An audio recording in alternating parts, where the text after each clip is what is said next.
Hello बच्चों, good morning. आज मैं क्लास 12 का वितान से जूझ पढ़ा रही हूँ। इसको के लिखा हुआ लिखे हैं आनंद यादव। और ये बहुत ही अच्छी स्टोरी है कि जीवन में कैसे जीवन से लड़कर जीवन से संघर्ष करके आदमी कैसे ऊंचाइयों तक पहुंचता है। ऊंचाइयों तक पहुंचने की जो कहानी है बहुत ही क्या होती है, संघर्षपूर्ण होती है। इतना आसान नहीं होता है कुछ पाने के लिए हमको बहुत संघर्षों से गुजरना पड़ता है, जो कि आनंद यादव अपनी ही कहानी यहाँ पर कह रहे हैं। देखिए, पाठशाला जाने के लिए मन तड़पता था, लेकिन दादा के सामने खड़े होकर यह कहने की हिम्मत नहीं होती कि मैं पढ़ने जाऊँगा। डर लगता था कि हड्डी पसली एक कर देगा, इसलिए मैं इस ताक में रहता कि कोई दादा को समझा दे। मुझे इसका विश्वास था कि जन्म भर खेत में काम करते रहने पर भी हाथ कुछ नहीं लगेगा। जो बाबा के समय था वह दादा के समय नहीं रहा। यह खेती हमें गड्ढे में धकेल रही है। पढ़ जाऊंगा तो नौकरी लग जाएगी, 4 पैसे हाथ में रहेंगे, बिठोवा आड़ा की तरफ कुछ धंधा कारोबार किया जा सकेगा। अंदर ही अंदर इस तरह के विचार चलते रहते। दिवाली बीत जाने पर महीना भर ईख पेरने का कोल्हू चलाना होता। कोल्हू जरा जल्दी शुरू किया तो दादा की समझ से ईख की अच्छी खासी कीमत मिल जाती। यह उसकी समझ कुछ हद तक सही थी। जब चारों ओर कोल्हू चलने लगते तो बाजार में गुड़ की बहुतायत हो जाती और भाव नीचे उतर आते। उस समय नंबर 1 और नंबर 2 का गुड़ बहुत आता और हमारे जैसे खेतों पर ही बनाए गए नंबर 3 के गुड़ को कौन पूछता। बाकी के किसान दूसरे ढंग से विचार करते थे। उनका मत था कि यदि ईख को और कुछ दिन खेत में खड़ी रहने दिया गया तो गुड़ जरा ज़्यादा निकलता है। देर तक खड़ी रहने वाली ईख के रस में पानी की मात्रा कम होती है और रस गाढ़ा हो जाता है, जिसके कारण ज़्यादा गुड़ निकलता है। लेकिन दादा के समझ से गुड़ ज़्यादा निकलने की अपेक्षा भाव ज़्यादा मिलना चाहिए, इसलिए सारे गांव भर में हमारा कोल्हू सबसे पहले शुरू होता था। इसी कारण वह इस वर्ष भी शुरू हुआ और हम उससे जल्दी निपट गए, आगे के काम में लग गए। सभी जन धूप में लेटे हुए थे। माँ धूप में कंडे थाप रही थी। मैं बाल्टी में पानी भर कर उसे दे रहा था। कुछ न कुछ बातचीत भी कर रहे थे। हम दोनों ही थे, इसलिए यह सोचकर कि बात माँ से कहनी चाहिए, और मैंने अपने पढ़ने की बात छेड़ दी। देखिए, माँ जो यहाँ पर उपले पाथ रही है, जो गांव में जलाए जाते हैं कंडी, और यहाँ पर वो लड़का है, मतलब जो लेखक है। माँ ने कहा, अब तू ही बता मैं क्या करूँ। मैं क्या करूँ? पढ़ने लिखने की बात की तो वह बरहेला सुअर की तरह गुर्राता है। तुझे मालूम है, माँ के मन में जंगली सुअर बहुत गहराई में बैठा हुआ था। अब मला मतलब खेती के सभी काम बीत गए हैं। मेरे लिए अब कुछ तो करना नहीं रह गया है, इसलिए कहता हूँ तू दत्ता जी राव सरकार से मेरे पढ़ने के बारे में कह। आज ही रात को उनके यहाँ चलेंगे। मैं चलूँगा तेरे साथ। तू उन्हें सब कुछ समझा कर बता दे तो वे दादा को ठीक तरह से समझा सकेंगे। ठीक है, चलेंगे। माँ ने हाँ तो की, लेकिन अंदर से माँ के स्वर में उदासी थी। मुझे भी मालूम था कि इतना करने पर भी कोई लाभ नहीं होगा, लेकिन वह मेरा मन रखने के लिए जाने को तैयार हो गई। मेरी तड़पन वह समझती थी। 7वीं तक पढ़ाने की उसके मन में तैयारी थी, लेकिन दादा के आगे उसका बस नहीं चलता था। रात को मैं और माँ दत्ता जी राव देसाई के यहाँ गए। माँ ने दीवार के सहारे बैठकर दत्ता जी राव से सब कुछ कह दिया। वे भी इस बात से सहमत हो गए। माँ ने यह भी बताया कि दादा सारे दिन बाजार में रख माँ बाई के पास गुजार देता है, खेती के काम में हाथ नहीं लगाता है। माँ ने देसाई को यह विश्वास दिला दिया कि दादा को सारे गांव भर आज़ादी के साथ घूमने को मिलता रहे, इसलिए उसने मेरा पढ़ना बंद कर मुझे खेती में जोत दिया। यह सुनते ही देसाई दादा चिढ़ गए और बोले, आने दे, अब मैं उसे सुनाता हूँ कि नहीं। अच्छा तरह देख। उठते उठते मैंने भी दत्ता जी राव से कहा, अब जनवरी का महीना है, परीक्षा नज़दीक आ गई है। मैं यदि अभी भी कक्षा में जाकर बैठ गया और पढ़ाई की दोहराई कर ली तो 2 महीने में 5वीं की सारी तैयारी हो जाएगी और मैं परीक्षा में पास हो जाऊंगा। इस तरह मेरा साल बच जाएगा। अब खेती में कोई ऐसा कुछ काम नहीं है, मेरा पहले ही 1 वर्ष बेकार में चला गया है। ठीक है, अब तुम दोनों अपने घर जाओ, जब वह आ जाए तो मेरे पास भेज देना। और उसके पीछे से घड़ी भर बाद में तू भी आ जाना रे छोरा जी कहकर हम खड़े हो गए। उठते उठते हमने यह भी कहा कि हमने यहाँ आकर ये सभी बातें कही है, यह मत बता देना, नहीं तो हम दोनों की खैर नहीं है। माँ अकेली साग भाजी देने आई थी, यह बता देंगे तो अच्छा होगा। ठीक है, मुझे जो करना है मैं करूँगा। देख, उसके सामने ही तुझसे कुछ पूछूंगा तो निडर होकर साफ साफ उत्तर देना, डरना मत। नहीं जी, मैं माँ के साथ लौट आया। 1 घंटा रात बीते दादा घर पर आया, मैं घर में ही था। आते ही माँ ने दादा से कहा, साग भाजी देने देसाई सरकार के यहाँ गई थी तो उन्होंने कहा कि बहुत दिनों से तेरा मालिक दिखाई नहीं दिया है, खेत से आ जाने पर जरा इधर भेज देना, कुछ काम वाम था। दादा ने अधीरता से पूछा, कुछ काम वाम था? मुझे तो कुछ बताया नहीं उन्होंने, तो मैं हो आता हूँ। तब तक तू रोटियाँ सेक ले, गड़प्पा आए तो उसे खेतों पर भेज देना पहले ही। दादा तुरंत उठ खड़ा हुआ। देसाई के बाड़े का बुलावा दादा के लिए सम्मान की बात थी। आधा घंटा बीतने पर माँ ने मुझसे कहा कि अब तू जा, कहना जिम ने बुलाया है। अच्छा, मैं पहुँचा तो सरकार मेरी राह देख रहे थे। क्यों आया रे छोरे? दादा को बुलाने आया हूँ, अभी खाना नहीं खाया है। बैठ बैठ, थोड़ी देर अभी तो आया है वह मेरे पास। जी, मैं बैठ गया। धीरे धीरे दत्ता जी राव पूछने लगे, कौन सी में पढ़ता है रे तू? जी 5वीं में था, किंतु अब नहीं जाता हूँ। क्यों रे, दादा ने मना कर दिया है? खेतों में पानी लगाने वाला कोई नहीं है? क्यों रतन नप्पा? हाँ जी। फिर तू क्या करता है? सरकार ने दादा से जिरा करना शुरू किया तो सारा इतिहास बाहर निकल आया। सरकार ने दादा पर खूब गुस्सा किया। उन्होंने दादा की खूब हजामत बनाई। देसाई के मला मतलब खेत को छोड़ देने के बाद दादा का ध्यान किसी काम की तरफ नहीं रहा। मन लगाकर वह खेत में श्रम नहीं करता है, फसल में लागत नहीं लगाता है, लुगाई और बच्चों को काम में जोतकर किस तरह खुद गाँव भर में खुले सांड की तरह घूमता है और अब अपनी मस्ती के लिए किस तरह छोरा के जीवन की बलि चढ़ा रहा है।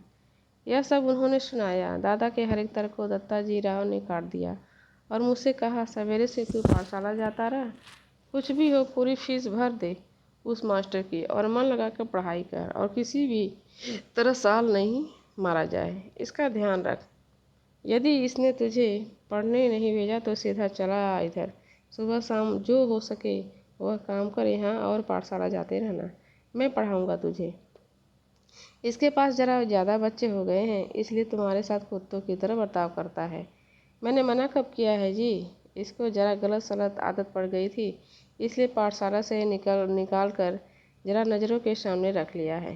कैसी आते, चाहे जैसी, यहाँ वहाँ कुछ भी करता है, कभी कंडे बेचता है, कभी चारा बेचता है, सिनेमा देखता है, कभी खेलने जाता है। खेती और घर के काम में इसका बिल्कुल ध्यान नहीं है। दादा ने मेरे ऊपर अचानक हल्ला बोल दिया। क्यों रे छोकरे? नहीं जी, कभी एक बार मेले में पटा पर पैसे लगा दिए थे। दादा तो कभी भी सिनेमा के लिए पैसे नहीं देते हैं, इसलिए खेत पर गोबर बीन बीन कर माँ से कंडे थपवा लिए थे और उन्हें बेचकर ही कपड़े भी बनवाए थे। उसी समय एक बार सिनेमा भी गया था, मैंने भी झूठ सच मिलाकर ठोक दिया। अब ये सब बंद कर और सिर्फ पढ़ाई में मन लगा। ना पास नहीं हुआ है कभी? नहीं जी, पाठशाला जाना ही बंद करा दिया है, इसीलिए परीक्षा में नहीं बैठा हूँ। अच्छा, अब तू घर जा और सवेरे से पाठशाला जाने लगा। जी, मैं उठ खड़ा हुआ। बाहर निकलते निकलते मैंने सुना, अरे बच्चे की जात है, एक आध वक्त सिनेमा चला गया तो क्या हुआ, एक आध बार खेलने में लग गया तो क्या हुआ, इस बात पर उसका पढ़ना लिखना बंद कर देना है क्या? जी, आप कहते हैं तो भेज देता हूँ कल से, देखते हैं एक आध वर्ष में कुछ सुधार हो जाए तो, दादा ने मन मारकर कहा। इस समय उसका कोई बस नहीं चला था। खाना खाते खाते दादा ने मुझसे वचन ले लिया, पाठशाला 11 बजे होती है, दिन निकलते ही से खेत पर हाजिर होना चाहिए, 11 बजे तक पानी लगाना चाहिए, खेत पर से सीधे पाठशाला पहुंचना। सवेरे आते समय ही पढ़ने का बस्ता घर से ले आना। छुट्टी होते ही ये देखो, ये दत्ता राव हैं, उसके पिताजी हैं जो लेखक है आनंद यादव। घर में बस्ता रखकर सीधे खेत पर आकर घंटा भर ढोर चराना, और कभी खेतों में ज़्यादा काम हुआ तो पाठशाला में गैर हाजिरी लगाना। समझे? मंजूर है का? हाँ, खेत में काम होगा तो गैर हाजिर रहना ही चाहिए। मैं ऐसे बोल रहा था मानो मुझे सारी बातें मंजूर है। मन आनंद से उमड़ रहा था। हाँ, इतना मंजूर हो तो पाठशाला जाना, नहीं तो यह पढ़ना लिखना किस काम का। मैं सवेरे शाम खेतों पर आता रहूँगा ना। हाँ, यदि नहीं आया किसी दिन तो देख, गांव में जहाँ मिलेगा वही को चलता होगी। नहीं तुझे, तेरे ऊपर पढ़ने का भूत सवार हुआ है, मुझे मालूम है। बालिस्टर नहीं होने वाला है तू। दादा बार बार कुरकुर कर रहा था। मैं चुपचाप गर्दन नीची करके खाने लगा था। रोते धोते पाठशाला फिर से शुरू हो गई। गर्मी सर्दी से हवा पानी वर्षा भूख प्यास आदि का कुछ भी ख्याल न करते हुए खेती के काम की चक्की में 11 से 5 बजे तक पीसते रहने से छुटकारा मिल गया। उस चक्की की अपेक्षा मास्टर की छड़ी की मार अच्छी लगती थी। उसे मैं मज़े से सहन कर लेता था। दोपहरी भर की कड़क धूप का समय पाठशाला की छाया में व्यतीत हो रहा था। गर्मी के 2 महीने आनंद में बीत गए। फिर से 5वीं में जाकर बैठने लगा। फिर से नाम लिखवाने की जरूरत नहीं पड़ी। 5वीं नापास की टिप्पणी नाम के आगे लिखी हुई थी। वह 5वीं के ही हाजिरी रजिस्टर में लिखा रह गया था। पहले दिन कक्षा में गया तो गली के 2 लड़कों को छोड़कर कोई भी पहचान का नहीं था। मेरे साथ के सभी लड़के आगे चले गए थे। मेरी अपेक्षा कम उम्र के और मैं जिन्हें कम अक्ल का समझता था उन्हीं के साथ आ बैठना पड़ेगा। यह बात कक्षा में पहुंचने पर समझ में आई। मन खट्टा हो गया। बाहरी अपरिचित जैसा एक बेंच के एक सिरे पर कोने में जा बैठा। मास्टर कौन है इसका पता नहीं था। पुरानी किताबों और पुरानी कापियों का उस कक्षा से कोई संबंध नहीं था। फिर भी लट्ठे के बने थैले में उन्हें ले आया था। बस अड्डे पर कोई लड़का अपनी पोटली संभाले किसी इंतजार में जैसे बैठा होता है, उसी तरह मैं अपनी पढ़ाई की पुरानी धरोहर संभाले बैठा था। क्या नाम है मेहमान? नया दिखाई देता है या गलती से इस कक्षा में आ बैठे हो? कक्षा के सबसे ज़्यादा शरारती चव्हाड़ के लड़के ने सामने आकर खिल्ली उड़ाने के स्वर में पूछा। मेरे ध्यान में आया कि मेरी पोशाक भी अजनबी जैसी है। बालूगढ़ी की लाल माटी के रंग में मटमैली हुई धोती और गमछा पहनकर मैं अकेला ही था। देखे देखे तुम्हारा गमछा, कहते हुए उसने मेरा गमछा खींच लिया। गया अब मेरा गमछा। पूरी कक्षा में इसकी खींचातानी होगी और फट जाएगा। मन में मैं यह सोचकर रुआंसा हो गया, लेकिन वैसा कुछ हुआ नहीं। उस लड़के ने उसे अपने सिर पर लपेट लिया और मास्टर की नकल करते हुए उसे उतारकर टेबल पर रखकर अपने सिर पर हाथ फेरते हुए हुश की आवाज़ की। इतने मास्टर आ गए और वह गुंडा झट से अपनी जगह पर जा बैठा। मेरा गमछा टेबल पर ही रहा। पहले दिन ही इस घटना ने मेरे दिल की धड़कन बढ़ा दी और छाती में धक धक होने लगी। रणनवरे मास्टर कक्षा में आए। टेबल पर मटमैला गमछा देखकर उन्होंने पूछा, किसका है रे? मेरा है मास्टर। तू कौन है? मैं जकाते पिछले साल फेल होकर इसी कक्षा में बैठा हूँ। गमछा ले जा पहले। उसने छड़ी से मेरा गमछा उठाकर नीचे डाल दिया। मैं उसे उठाने गया तो कहा, यहाँ क्यों रखा है मूर्खों की तरह? मैंने नहीं रखा मास्टर। उस लड़के ने मेरे सिर से छीन लिया और यहाँ रख दिया है। यह चव्हाड़ का बच्चा बिना बात के उठक पटक करता है, कहते हुए मास्टर उस लड़के की ओर चले गए। मास्टर ने मेरे बारे में और भी पूछताछ की और वामन पंडित की कविता पढ़ाने लगे। बीच की छुट्टी में मेरी धोती की कांच उस लड़के ने 2 बार खींचने की कोशिश की, लेकिन मैं फिर दीवार की तरफ पीट करके जा बैठा तो पूरी छुट्टी होने से पहले उठा ही नहीं। खिलौने के लिए बनाए गए कौवा के बच्चे को खुले में रख देने पर जैसे कौवे चारों ओर से उस पर चोंचों मारते हैं, वैसे ही मेरा हाल हो गया। मेरी ही पाठशाला मुझे चोंच मार मार कर घायल कर रही थी। घर जाते समय सोच रहा था कि लड़के मेरी खिल्ली उड़ाते हैं, धोती खींचते हैं, गमछा खींचते हैं, तो इस तरह कैसे निभाव होगा। नहीं जाऊंगा ऐसी पाठशाला में। इससे तो अपना खेत ही अच्छा है। चुपचाप काम करते रहो। गली के 2 ही लड़के हैं कक्षा में, वे भी मुझसे भी कमज़ोर हैं। वे क्या मदद करेंगे? मन उदास हो गया। 4थी से 5वीं तक पाठशाला अपनी लगती थी, लेकिन अब वह एकदम पराई जैसे जैसी लगने लगी है, अपना वहाँ कोई नहीं है। सवेरे हो जाने पर मैं उमंग में था, फिर से पाठशाला चला गया। माँ के पीछे पड़कर एक नई टोपी और 2 नाड़ी वाली चिट्ठी मैलखाऊ रंग की 8 दिन में मंगवा ली। चड्ढी पहनकर पाठशाला में और धोती पहनकर खेत पर जाना शुरू हुआ। धीरे धीरे लड़कों से परिचय बढ़ गया। मंत्री नामक मास्टर कक्षा अध्यापक के रूप में बीच में आए। वे प्रायः छड़ी का उपयोग नहीं करते थे, हाथ से गर्दन पकड़कर पीठ पर घूसा लगाते थे। पीठ पर एक जोर का बैठते ही लड़का हुक भरने लगता। लड़कों के मन में उनकी दहशत बैठी हुई थी। इसके कारण उद्यम करने वाले लड़कों को प्रायः मौका नहीं मिलता था। पढ़ने वाले लड़कों को शाबाशी मिलने लगी। मंत्री मास्टर गणित पढ़ाते थे। एक आध सवाल गलत हो जाता तो उसे वे अपने पास बुलाकर समझा देते। एक आध लड़के की कोई मूर्खता दिखाई दी तो वे उसे वहीं ठोक देते। इसलिए सभी का पसीना छूटने लगता। सभी लड़के घर से पढ़ाई करके आने लगे। बसंत पाटिल नाम का एक लड़का शरीर से दुबला पतला किंतु बड़ा होशियार था। उसके सवाल हमेशा सही निकलते थे। स्वभाव से शांत, हमेशा पढ़ने में लगा रहता। घर से पूरी तैयारी करके आता होगा। दूसरों के सवालों की जांच करता था। मास्टर ने उसे कक्षा मॉनिटर बना दिया था। हमेशा पहली बेंच पर बैठता, बिल्कुल मास्टर के पास। कक्षा में उसका सम्मान था। मुझे यह लड़का मेरी अपेक्षा छोटा लगता था। मैं उससे पहले ही 5वीं में पहुंच गया था। गलती से पिछड़ गया हूँ मैं, इसलिए मास्टर को कक्षा की मॉनिटरी मेरे हाथ में सौंपनी चाहिए, मुझे ऐसा लगने लगा। दूसरी ओर यह भी लगता था कि मुझे 2 महीने में 5वीं की पूरी तैयारी करके अच्छी तरह पास होना है। कक्षा में दंगा करना, पढ़ाई की उपेक्षा करना मेरे लिए मुनासिब नहीं। हम तो इस कक्षा में ऊपरी हैं, यह नहीं भूलना चाहिए।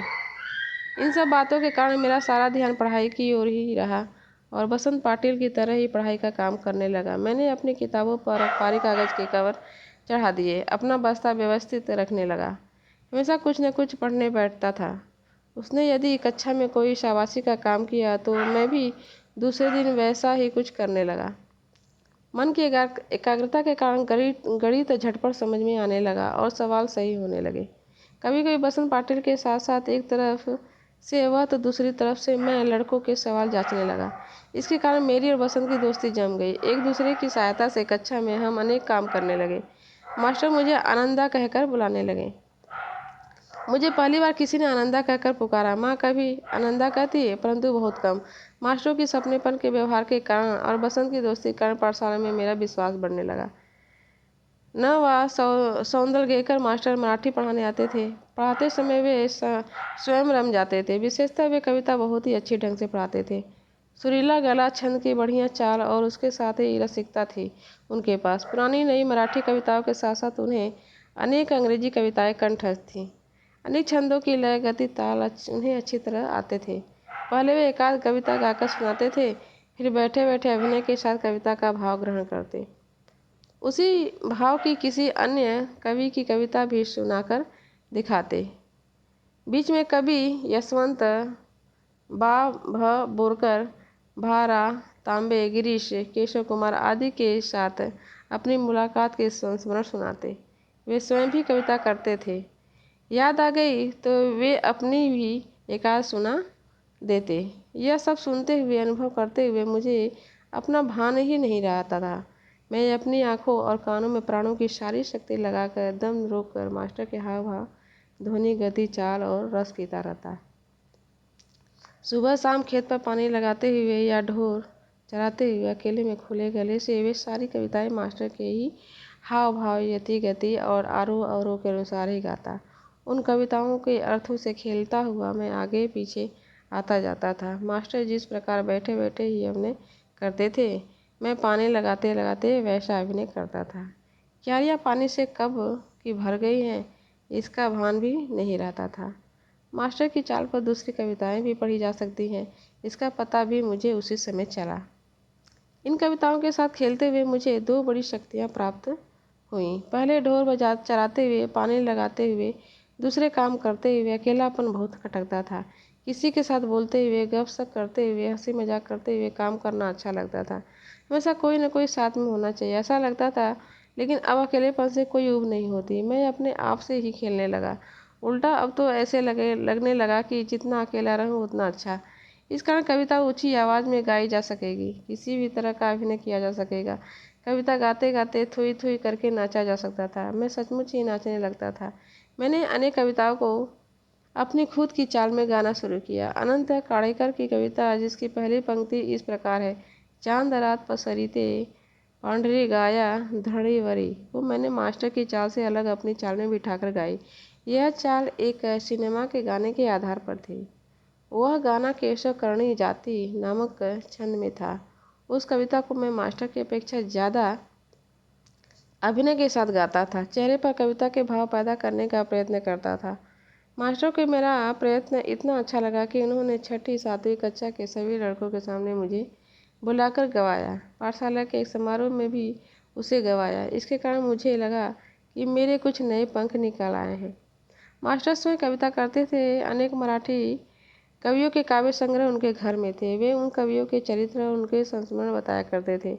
इसके कारण वे कवि लोग मुझे आदमी ही लगने लगे थे। खुद सौंदल गेकर मास्टर कवि थे, इसलिए यह विश्वास हुआ कि कभी भी अपने जैसा एक हाड़ मांस का, क्रोध लोभ का मनुष्य ही होता है। मुझे भी लगा कि मैं भी कविता कर सकता हूँ। मास्टर के दरवाजे पर छाई हुई मालती की बेल पर मास्टर ने एक कविता लिखी थी। वह कविता और वह लता मैंने दोनों ही देखी थी। इसके कारण मुझे लगता था कि अपने आसपास, अपने गांव में, अपने खेतों में कितने ही ऐसे दृश्य हैं जिन पर मैं कविता बना सकता हूँ। यह सब कुछ अनजाने में ही होता रहता था। भैंस चराते चराते मैं फसलों पर, जंगली फूलों पर तुकबंदी करने लगा। उन्हें जोर से गुनगुनाता भी था और मास्टर को दिखाने भी लगा। कविता लिखने के लिए खीसा में कागज और पेंसिल रखने लगा। कभी वह न होते तो लकड़ी के छोटे टुकड़े से भैंस की पीठ पर रेखा खींचकर लिखता था या पत्थर की शिला पर कंकड़ से लिख लेता। जब कंठस्थ हो जाती तो पोंछ देता। किसी रविवार के दिन एकाध कविता बन जाती तो सोमवार के दिन मास्टर को दिखाता। बहुत बार तो सवेरा होने तक का धीरज छूट जाता और मैं रात को ही मास्टर के घर जाकर कविता दिखाता। वे उसे देखते और शाबाशी देते। और फिर कभी कभी तो कविता के शास्त्र पर एक पूरी महफिल हो जाती। बोलते बोलते मास्टर बताते, कवि की भाषा कैसी होनी चाहिए, संस्कृत भाषा का उपयोग कविता के लिए किस तरह होता है, छंद की जाति कैसे पहचानें, उसका लय क्रम कैसे देखें, अलंकारों में सूक्ष्म बातें कैसे होती हैं। अलंकारों का भी एक शास्त्र होता है। कवि को शुद्ध लेखन करना क्यों जरूरी होता है, शुद्ध लेखन के नियम क्या हैं, आदि अनेक विषयों पर वे सहज बातें बताते रहते। मुझे उनके प्रति अपनापा अनुभव होता। वे मुझे पुस्तक देते, अलग अलग प्रकार के कविता संग्रह देते। उन्होंने कई नई तरह की कविताएं सुनाई तो लगा मैं इस ढर्रे पर कविता बनाऊं। फिर तो सारे दिन उस दिशा में मेरी कोशिश चलती। इन बातों से मैं सौंदल गेकर मास्टर के बहुत नज़दीक पहुंच गया और जाने अनजाने मेरी मराठी भाषा सुधरने लगी। उसे लिखते समय मैं बहुत सचेत रहने लगा। अलंकार, छंद, लय आदि को सूक्ष्मता से देखने लगा। शब्दों का नशा चढ़ने लगा और ऐसा लगने लगा कि मन में कोई मधुर बाजा बजता रहता है। आप लोग का ये जूझ समाप्त हो गया बच्चों, और आज के लिए इतना ही। और आपको जो भी समझ में नहीं आ रहा हो, इसके अलावा मैंने जो पढ़ा है, देखिए यहाँ पर यही लेखक है। आप लोग कमेंट बॉक्स में ज़रूर पूछिएगा। आज के लिए इतना ही। धन्यवाद बच्चों।